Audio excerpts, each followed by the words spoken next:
Hello everyone, welcome to Kato Living. I'm Jackson Jurek, joined by the Mateus Skinner, and I'm wearing a banana suit because I lost a bet against Brianna Gronholz, our sales director here at KYC. Don't play her in fantasy football, ladies and gentlemen. That's my advice. I got my butt whooped 2 weeks ago now.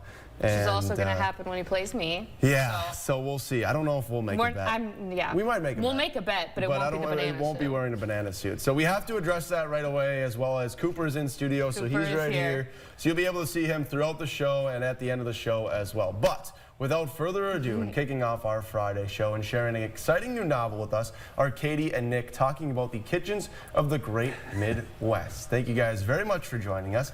Please don't be distracted too much. But tell us about this novel and all about the kitchens of the Great Midwest. Well, this is J. Ryan Straddle's first novel, and he's got 3 out now, and they've all been very popular bestsellers.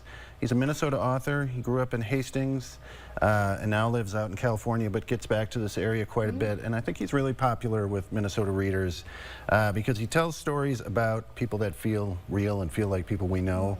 And they're funny, but they're not, they're not just lightweight stories. They're memorable stories. They have a lot of heart. He's a great writer. That's awesome. And he will be joining us here in town next Tuesday at the Warmian House, which is right next to in Spring Lake Park, which is right next to our pool. Yeah, so we have an author talk, kind of a meet and greet starting at 5:30, and then he'll speak at 6 for an hour. That's super neat. Cool. Yeah. All right, compared to his other 2 books we have here, what differentiates this one from the others? What kind of makes this one stand out?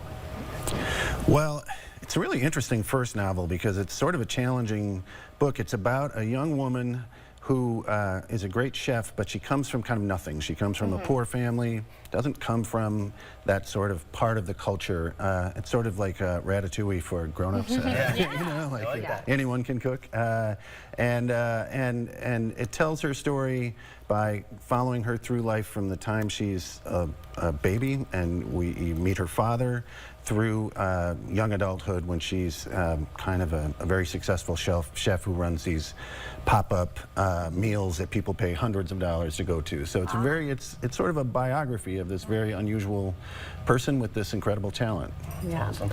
And so we have the City of North Mankato, the North Mankato Taylor Library. We have done community reads in the past, and we've been here before for them. But this is the first time that we're partnering and doing a fall community read with the Twin Rivers.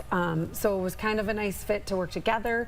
In the spring we do a nonfiction book, or excuse me, a fiction book, and then now this fall we're doing this fiction book, which was based in Minnesota, kind of all about sort of food, and it's just like a soft, nice, like warm read because you can relate, and it's about places and people that are so relatable. For sure. Talk about the relationship that you guys have with the Twin Rivers and obviously teaming up with the library, and kind of how you guys maybe help resonate this book with the community.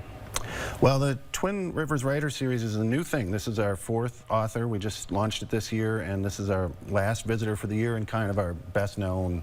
And to make this happen, it really felt like the right idea was to partner with Katie and the library, and that brought in, how many copies We of the gave book? out 250 copies of this book at the library, and they were off of our shelves or given away within the day. That's so, That's and then people can read them, pass it on, keep it, bring it to the event on Tuesday to have him sign it. Yeah, there's a lot of opportunities. It just felt right because we had a following in the community already, and the Twin Rivers is starting this writer series, which is another type of art form that sometimes get missed. So it was kind of a nice collaboration because of the following and the grouping together. That's awesome. Yeah. Real quickly, what does this event look like? So you just come, he'll be there at 5:30 for just like a little bit of meet and greet, and then you'll sit down and he'll do a 45-minute, I think, discussion Q&A with Nick. And then you can ask questions at the end. But it's free to attend. It's for everybody, anyone in the community or surrounding communities. If you read the book or not read the book, you don't have to come. There's a couple other ones that he has read or written since this first one. one, but they're all sort of based in Minnesota. Okay. But he's just kind of a fun, entertaining person to watch either way. And free to attend? Yes. Free to attend. And one more time for people that are watching, when can they visit? So it is Tuesday, October 7th. Okay. At 5:30 at the Warming House, next to Spring Lake Pool, like off of Webster Street. Okay. Yes. Great. That's very nice. I've been there before. It is nice, and is hopefully nice. we'll have a little bit more fall color. Yes, Yes, we will. yes. We Yeah. will. Okay, well, thank you guys very much. Yes. Thank you.